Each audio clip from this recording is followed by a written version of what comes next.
Hello నమస్తే. This is Srinivas. విషయానికి వస్తే బిగ్ బాస్ హౌస్లో ఏం జరిగింది ఈరోజు అంటే, నిన్న జరిగిన టాస్క్ చూసాం కదా, ప్రభావతి టాస్క్. అందులో పృథ్వీ గేమ్ చూసాం కదండి మనం. ఎంత ఫిజికల్గా ఏమో, ఎంత ఇసిరేయటం, అటు ఇసిరేయటం, తోసేయటం, ఏం చేశాడు. దాని గురించి అవతల క్లాన్లో ఉన్న అభయ్ గారి క్లాన్లో ఉన్న టీం మెంబర్స్ అందరూ తెగ భయపడిపోతున్నారు.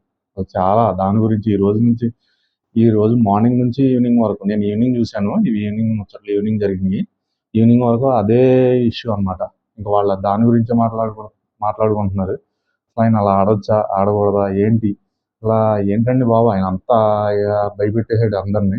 అంత ఫిజికల్గానా మరి? ఇంకా అలా ఆడితే నాగార్జున గారు, ఇది మీరు కరెక్ట్ చేయకపోతే అతనికే లాస్ అండి. మీరు కరెక్ట్ చేయకపోతే ఇది మన పృథ్వీరాజ్కే లాస్ అవుతాడు. ఎందుకంటే ఇది కరెక్ట్ కాదు, ఇంత ఫిజికల్ అవటం కరెక్ట్ కాదు. ఎందుకంటే ఎదటోళ్ళు వీక్గా ఉన్నప్పుడు మనం కొంచెం చూసి చూడనట్టు ఆడాలి. వీళ్ళు గెలిచే పొజిషన్లో ఉన్నా సరే అతను చాలా అగ్రెసివ్గా ఆడుతున్నాడు. మిగతా ఆ క్లాన్లో వాళ్ళు కూడా కొంతమంది చెప్తున్నా పట్టించుకోవట్లేదు అతను.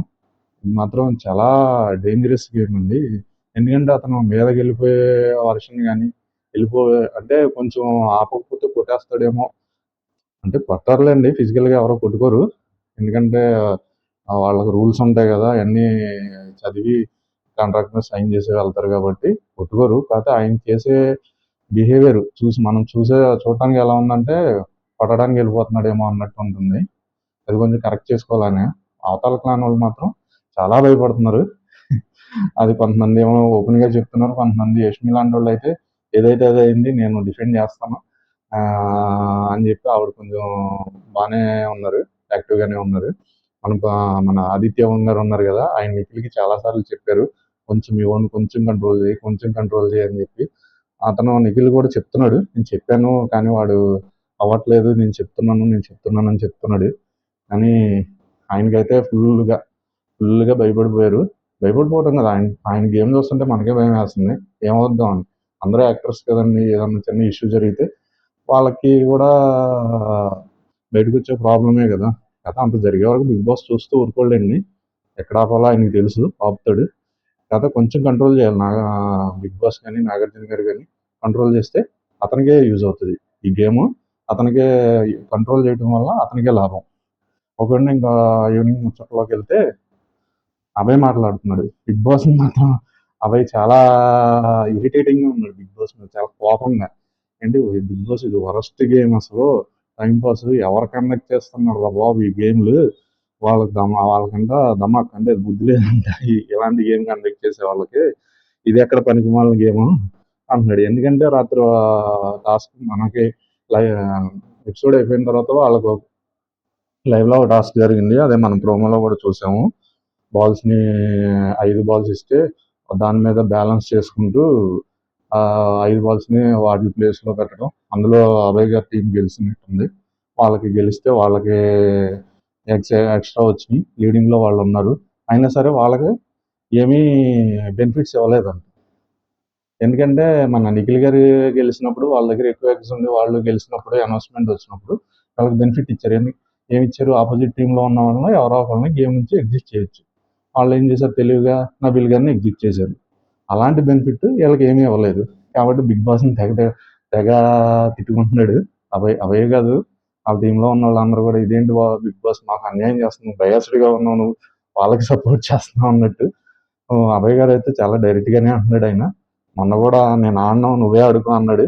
ఏది మన బెలూన్ టాస్క్లో మన సంచాలక నిర్ణయం గురించి. అది తర్వాత అదే అదే ఇష్యూలో యష్మి గారు అంటున్నారు, మనం మెంబర్స్ తక్కువ ఉన్నాం కదా, అయినా సరే మన ఇది కరెక్ట్ కాదు, మనం మెంబర్స్ తక్కువగా ఉన్నప్పుడైనా బిగ్ బాస్ దాన్ని బట్టి అయినా మనకి బెనిఫిట్ ఇవ్వాల్సిందని చెప్పి ఆవిడ చెప్తుంది. అభయ్ అంటున్నాడండి, వాళ్ళు మాట్లాడిన మాటలు అంటే పూర్వం వాళ్ళు మాట్లాడిన మాటలు ఒకవైపు వేసి, ఇప్పుడు జరిగిన ఫిజికల్ వైలెన్స్ ఉంది కదా, అది ఒక వీడియో చూపించుకుంటూ, ఆ మాటలు చూపించుకుంటూ, ఈ వీడియో చూపించుకుంటూ వెయ్యాలి. అప్పుడు వాళ్ళు మనల్ని ఫేస్ చేయలేకపోతారు. వాళ్ళు చూసింది వాళ్ళు అన్నారు కదా, ముందు మీరే వచ్చి మాకు అటాక్ చేశారు కాబట్టి మా వాడు వచ్చి రివర్స్ అటాక్ చేస్తున్నాడు అని చెప్పి వాళ్ళు అంటున్నారు కదా, మేము ఫిజికల్గా ఆడట్లేదని అంటున్నారు కదా, మనల్ని బ్లేమ్ చేస్తున్నారు కదా, ముందు మనమే స్టార్ట్ చేసామని వాళ్ళు మాట్లాడిన మాటలో ఆ వీడియో ఫుటేజ్ కూడా చూపించి అడిగితే బాగుంటది. అప్పుడు వాళ్ళు మనల్ని అసలు ఫేస్ చేయలేరు అంటున్నాడు ఆయన. అది కూడా కరెక్టే అండి. సోనియా ఎక్కువ సోనియా గారి టాపిక్ వస్తుంది. పృథ్వీ గురించి మాట్లాడినప్పుడు సోనియా గారి టాపిక్ వస్తుంది. సోనియా మధ్యలో మధ్యలో వచ్చంటండి బాగా ఇరిటేట్ చేస్తుందంట మన నబీల్ ఉన్నారు కదా, ఆయన సంచాలక్ కదా, ఆయన ఆటల నుంచి తప్పించిన తర్వాత ఆయన సంచాలక్ చేశాడు బిగ్ బాస్. అందులో నబీల్ మీదకి ప్రతి దాంట్లో ఎవరితో మాట్లాడినా, పృథ్వీ విషయంలో ఏది మాట్లాడినా ఈవిడ మధ్యలో ఎంటర్ అయిపోయి చెప్పి చేస్తుందంట. అలాగే పృథ్వీని ఇంకా ఎంకరేజ్ చేస్తుందంట. దొంగతనం చేయరా, నువ్వు చెయ్యి, దొంగతనాలు చెయ్యాలి, వెళ్ళాలి, అటాక్ చేయాలి అన్నట్టు చేస్తుందని చెప్పుకుంటున్నారు వీళ్ళు. తర్వాత అదే అంటున్నాడు, అబ్బాయి బయాస్డ్గా ఉంటున్నాడు, బిగ్ బాస్ వాళ్ళగే ఉంటున్నాడు అందరు అని అంటున్నాడు. అలాగే అందరు ఒరిజినల్ బిహేవియర్స్ బయటకు వస్తున్నాయి. ఆయన కొంచెం నిఖిల్ గారిని కూడా అంటున్నారేమో అనిపిస్తుంది, ఎందుకంటే కంట్రోల్ చేయట్లేదని చెప్పి నిఖిల్ గారు. ఎక్కువగా సోనియాని సోనియా గారి గురించి, నిఖిల్ గారి గురించి, పృథ్వీ, వీళ్ళు మన అబ్బాయి, వీళ్ళు నలుగురు ఒక బ్యాచ్ లా ఉండి రోజు కాసేపు కూర్చొని మాట్లాడుకుంటారు కదా అంటున్నాడు. అప్పుడు వేరు ఇప్పుడు వేరు, గేమ్లో దిగితే కానీ అలాంటి ఫిజికల్ టాస్క్లు వస్తే కానీ అందరు రియల్ బిహేవియర్స్ బయటకు వస్తున్నాయి అని చెప్పి అంటున్నాడు. అలాగే వాళ్ళు డిస్కస్ చేసుకునేది ఏంటంటే, మనం 100% మనం ఆడదాం, అలాంటి లఫ్ట్ గేమ్ మనం ఆడొద్దు, అంత ఫిజికల్ అయ్యే గేమ్ మనం ఆడొద్దు, బయట ఆడియన్స్ ఉన్నారు చూసుకుంటారు. అవును కదా, నిజమే కదా, మనం ఉన్నాం కదా బయట, ఆడియన్స్ ఉన్నారు కదా ఓటేయడానికి, ఎవరు కరెక్ట్గా ఆడుతున్నారు, ఇది కరెక్ట్ కాదని మనం బిగ్ బాస్ చూపించే అంతవరకే అండి. మళ్ళీ లోపల ఏం జరిగిందో మనకి తెలియదు, మనం దాని గురించి మాట్లాడడం కూడా, నేను కూడా మాట్లాడను. బిగ్ బాస్ చూపించే ఆ ఎపిసోడ్లో కానీ లైవ్లో చూసిన దాన్ని బట్టి ఇది చెప్తున్నాను. నన్ను చూసి నిజంగానే అది ఫిజికల్ ఫుల్ వైలెంట్గా ఉన్నాడు అనుకుంటే అతను సపోర్ట్ చేయం కదా, అప్పుడు వీళ్ళకే ప్లస్ అవుతుంది. ఆ పృథ్వీ అలా వైలెంట్గా ఉండడం వల్ల వీళ్ళకే ప్లస్ అవుద్ది. అది అవేగా అర్థమైంది, అర్థమయ్యే పాయింట్అవుట్ చేస్తున్నాడు. అతని వల్ల మనకే ప్లస్ అవుతుందని ఆయన మైండ్లో ఉంది, అది పాయింట్అవుట్ చేస్తుంది, మనకి చెప్తున్నాడు అనమాట. బయట ఉన్న వాళ్ళు చూసుకుంటారు అన్నట్టు. బయట ఉన్న చూసుకుంటారని కాదండి, కాకపోతే మన ఒరిజినల్ మనం అలా ఆడము, అది కరెక్ట్ కాదని మనం ఆడమని చూస్తారు కదా, కాబట్టి మనం 100% మనం ఇద్దాం, వాళ్ళు ఆడినట్టు మనం ఆడొద్దు అని చెప్పి ఆయన టీం మెంబర్స్కి చెప్పి మోటివేట్ చేస్తున్నాడు. అలాగే ప్రేరణ గారు అంటున్నారు, ఇది మరి ఎంతంటే వింత కదా, ఆవిడ అన్నదే ఒక పాయింట్ కరెక్టే. చికెన్ దొంగతనం చేసామని చెప్పి వాళ్ళు తెగ హ్యుమానిటీ అని చెప్పి పెద్ద పెద్ద మాటలు మాట్లాడారు. ఇప్పుడు అది మన దగ్గరికి వచ్చి గుడ్డు దొంగతనం చేస్తున్నాడు. అంటే చికెన్ దొంగతనం అనేది ఫుడ్ గురించి అండి, అది పెద్ద టాస్క్ కాదు అది. కానీ గుడ్డు దొంగతనం అనేది టాస్క్. అది ఆ టాస్క్ లో ఆ గుడ్లు వాళ్ళ దగ్గర నుంచి లాక్కుని ఎవరి దగ్గర ఎక్కువ ఉంటే వాళ్ళకి బెనిఫిట్స్ ఉంటాయి. ఇది టాస్క్ అండి, ఇది టాస్క్. అదేమో అది బిగ్ బాస్ ఏమో టాస్క్ కింద ఇవ్వాల, ఎవరి వాళ్ళు తినమన్నాడు అంతే, అది ఓన్లీ ఫుడ్ అంతే. ఇదేమో టాస్క్, అది అర్థం చేసుకోవాలి ప్రేరణ గారు. దానికి దీన్ని కంపేర్ చేస్తుంది, దానికి దీనికి అసలు పోలికే లేదు. తర్వాత అభయ్ అంటున్నాడు, మణికంఠ గేమ్లో నచ్చుతాడు, కానీ వాళ్ళ మధ్య పొలాలు పెడుతుంటాడు. గేమ్ పరంగా నచ్చుతాడు, సిన్సియర్గా ఆడతాడు, సీరియస్గా ఎఫర్ట్స్ పెట్టి, తన పాపం బాడీయే వీక్, దాని పరంగా నచ్చుతాడు. కానీ వాళ్ళకే మనకి మధ్యలో పొలాలు పెడుతుంటాడు. అదేంటి, అటు కొంచెం మాట్లాడుతుంటాడు, ఇటు కొంచెం మాట్లాడుతుంటాడు. అవును కదా. అలాగే వీళ్ళు లోపల మిగతా వాళ్ళు కూడా అంటున్నారు అనమాట, అతనికి ఏదన్నా నచ్చకపోతే మనల్నే క్వశ్చన్ చేసేస్తాడు, అదేంటి ఇదేంటి అని చెప్పి మణికంఠ గురించి కూడా మాట్లాడుకుంటున్నారు. ఇదే సిచ్యువేషన్ లో బయట వాళ్ళ టీం, నిఖిల్ టీం అందరూ కూర్చుని ఒక చోట కూర్చుని ఉన్నారు.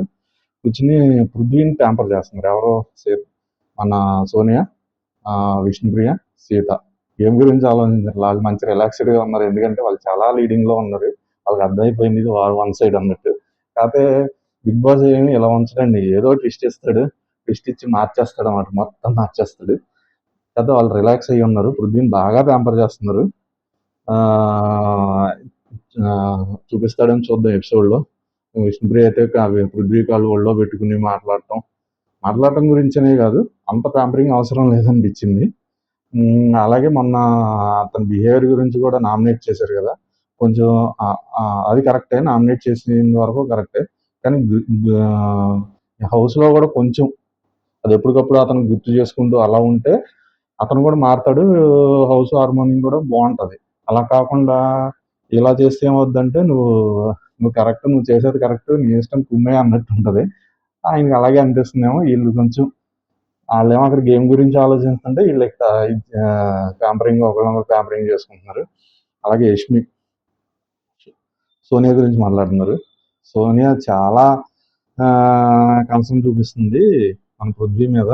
ఆ తల్లి అమ్మలాగో అక్కలాగో ఏదోలాగా అనుకున్నట్టు కన్సర్న్ చూపిస్తుంది. ఓకే, కానీ అతనికి చెప్పాలి కదా నువ్వు చేసేది కరెక్ట్ కాదు అని. ఇది ఆ అగ్రెసివ్గా వైలెంట్గా ఆడే బిహేవియర్ కానీ, ఎదటోళ్ళు వచ్చి మాట్లాడినప్పుడు మాట్లాడే మాటలు కానీ, ఆ ఎఫర్ట్స్ కానీ అవి కరెక్ట్ కాదని నువ్వు చెప్పాలి కదా అంటుంది. అవునండి, అది కరెక్టే. మరి సోనియా గారు నా బిడ్డలాగా అంటదంట. మరి అభయ్ అంటున్నాడు. అలా అనుకున్నప్పుడు, క్లోజ్ అనుకున్నప్పుడు చెప్పాలి, వాళ్ళు చేసే తప్పులు చెప్పాలి. లేకపోతే వాళ్ళకి ఎలా తెలుస్తుందండి? వాళ్ళే కరెక్ట్ చేయకపోతే. అదే ఆపోజిట్ వాడు ఎదటవాడు చెప్పాడు అనుకోండి, అది నెగిటివ్గా తీసుకుంటారు. వాడు చెప్తున్నాడు అంటే మనకు భయపడుతున్నాడు, ఇదేదో బాగుంది, ఇలాగే ఆడాలేమో అని అనుకుంటారు. అదే ఫ్రెండ్స్ చెప్తున్నారు అనుకోండి, ఇదేదో కొంచెం తేడాగా వెళ్తుందేమో, వీళ్ళు కూడా చెప్తున్నారు కదా, మన వెల్ విషెస్ కదా అని చెప్పి తను మార్చుకోవడానికి అవకాశం ఉంటుంది. చెప్పాలి కదా, కరెక్ట్ చేసుకోమని, అలాగే కంట్రోల్ చేయాలి కదా అని చెప్పని. అంతేగాని ఆవిడ ఇంకా రెచ్చగొడుతుంది, ఆవిడ ఇంకా రెచ్చగొడుతుంది. పృథ్వీ పద మనం వెళ్ళి అటాక్ చేసి దొంగతనం చేద్దామని రెచ్చగొడుతుంది. ఇది కరెక్ట్ కాదు కదా, ఫ్రెండ్ కదా, బిడ్డలా అంటది కదా, ఇది కరెక్ట్ కాదు కదా అని మాట్లాడుతుంది. ఈ పాయింట్ కరెక్ట్ అండి, 100% కరెక్ట్. కథ ఆవిడ చెప్తుందేమో చెప్పిన వినట్లేదేమో, ఏమో మరి ఏం జరుగుతుందో. అలాగే ఇద్దరు నామినేట్ చేశారు కదండి ఆ గ్రూప్లో, సీత అన్న విష్ణుప్రియ, వాళ్ళైనా చెప్పాలి. వాళ్ళు నామినేట్ చేసే చెప్పారు, ఇంకా పర్సనల్గా చెప్పేది ఏముంటుందండి. ఆల్రెడీ సీత చెప్పిందంట, దానికి సీరియస్ కూడా అయ్యాడంట పృథ్వీ. అది చూపిస్తాడేమో చూడాలి. నేను ఈవినింగే చూశాను, మార్నింగ్ నుంచి చూడలేదు. తర్వాత అభయ్, మేము నలుగురు, అదే పృథ్వీ, అభయ్, నిఖిల్, సోనియా, మేము నలుగురు రోజు ఈవినింగ్ కూర్చుని ఒక 2 hours అయినా మాట్లాడుకుంటాము. అప్పుడు నేను చెప్తాను, వాళ్ళని పిల్లల్లా చూస్తా ఉంటావు కదా, తనకు చెప్పాలి కదా, వాడిని మార్చాలి కదా అని చెప్పాను. ఏది పృథ్వీనండి, పృథ్వీని మార్చాలి కదా అని సోనియాకి చెప్పాడంట ఈయన. కానీ ఆవిడేమీ మార్చట్లేదంట. మరి చెప్తున్నానరా వినట్లేదురా అంటుందంట. కానీ వినేలా చెప్పాలి, ఫ్రెండ్స్ కాబట్టి కూర్చోబెట్టి అని చెప్పి ఇన్వర్షన్, అది కరెక్ట్. మరి అది చెప్పిన అంటే ఎవరి గేమ్ ఆడదు ఇక్కడే. చివరికి వచ్చేసరికి ఎవరి గేమ్ ఆడదండి, ఇండివిజువల్ గేమ్. అతని గేమే కరెక్ట్ చేసుకుంటూ కూర్చుంటానికి ఉండదు. అన్ని చూసుకోవాలి కదా ఆవిడ, ఎవడెలా ఆడుతున్నాడు ఏంటి అని చెప్పి మంచి నిశ్చితంగా పరిశీలిస్తూ ఉంటది కదా, అన్ని చూసుకుంటూ ఉంటది. ఒకళ్ళ గేమ్ మీద కాన్సన్ట్రేట్ చేసి ఆమె కరెక్ట్ చేయాలంటే ఆవిడ జాబ్ కాదు అది. కాకపోతే ఫ్రెండ్షిప్లో చెప్పాల్సిన అవసరం అయితే ఉంది. అలాగే నిఖిల్ గురించి అండి, నిఖిల్ నాకు ఫ్రెండ్, వాడికి చెప్పా నువ్వు కంట్రోల్గా ఉండని. అది కదా ఫ్రెండ్షిప్. కానీ వాడు చెప్పడం లేదు. అదే నిఖిల్కి కూడా చెప్పాడంట, ఆ టాస్క్ అయ్యాక ఈవినింగ్ టైంలోనో మరి మార్నింగ్లో చెప్పాడంట, అరే బాబు నువ్వన్నా కంట్రోల్గా ఆడరా, అంత అగ్రెసివ్గా ఉండదు, అంత ఫిజికల్ అవ్వకు అని చెప్పి 2-3 సార్లు చెప్పాడంట. ఫ్రెండ్షిప్లో అది కదా, అలా కదా ఉండాల్సింది, అంతేగాని చెప్పకుండా ఉంటే ఎలాగా అని చెప్పి చెప్తున్నారండి. ఫైనల్గా వచ్చేసరికి దీని కన్క్లూజన్ ఏంటంటే, వాళ్ళు కొంచెం భయపడినా సరే వాళ్ళ మైండ్లో ఏముందంటే, భయపడినా మన ఎఫర్ట్ మనం ఇద్దాం, బయటికి ఎలా వెళ్తుందో చూద్దాం, నాడేది కరెక్ట్ కాదు కదా, అప్పుడు వాళ్ళే నెగిటివ్ అవుతారు కదా, గెలిచి మాత్రం ఉపయోగం ఉంటుంది అని చెప్పి ఉంది. అది కరెక్టే, మీ గేమ్ మీరు ఆడాలి, 100% పెట్టాలి. అది దెబ్బలు తగలకుండా చూసుకోవాల్సిన బాధ్యత ఎవరు పర్సనల్ వాళ్ళే. కాబట్టి జాగ్రత్తగా ఆడుకోవాలి. అలాగే పృథ్వీ గారు కూడా మారాలండి. ఈ వీకెండ్ నాగార్జున గారు గట్టిగా చెప్తారు అనుకుంటున్నాను పృథ్వీకి చెప్పి ఆయన్ని కరెక్ట్ చేసుకోవాలి. చెప్తారు, లాస్ట్ వీక్ చెప్పారు, అది ఎఫర్ట్స్ వాటి గురించి చెప్పారు. కానీ ఇప్పుడు ఫిజికల్గా వైలెంట్గా ఆడుతున్నారు కదా, దాని గురించి చెప్పాలి. చెప్పి అతను కరెక్ట్ చేసుకుంటాడు అనుకుంటా. అలాగే అభయ్ గారు కూడా ప్రతిదానికి మరి కామెడీగా చేస్తున్నాడో ఏమో కానీ బిగ్ బాస్ మీద అబాండాలు వేస్తున్నాడు. అబాండాలు కాదు, బిగ్ బాస్ని కామెంట్ చేస్తున్నాడు.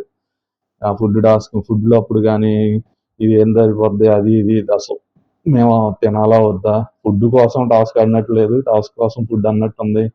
అది చాలా ఇరిటేటింగ్గా మాట్లాడుతున్నాడు ఆయన కొంచెం హర్ట్ అవుతున్నాడు బిగ్ బాస్ చేసే కొన్ని వాళ్ళకి. అందులో వాళ్ళ ప్లాన్ వీక్ అయింది కదా, ఆ ఫ్రస్ట్రేషన్లో కూడా ఉన్నాడు ఆయన. సో ఇదండి, మీకు నేను చెప్పిన విధానం నచ్చింది అయితే లైక్ చేయండి. నా channel name is Srigan, SRIGAN Srigan. My name is Srinivas. Welcome to my channel. చివరిలో చెప్తున్నాను చూసారా, నేను ముందు పాయింట్లు చెప్పేద్దామని చెప్పేసాను హడావుడిగా, మర్చిపోతానేమో అని చెప్పి. అలాగే కొంచెం సబ్స్క్రైబ్ చేసుకోండి. నా వీడియోస్ నచ్చినట్టయితే 10 మందికి షేర్ చేయండి. Okay. Thank you. Good evening. అలాగే ఈవినింగ్ ఎపిసోడ్ అయ్యాక మళ్ళీ కలుద్దాం. బాయ్.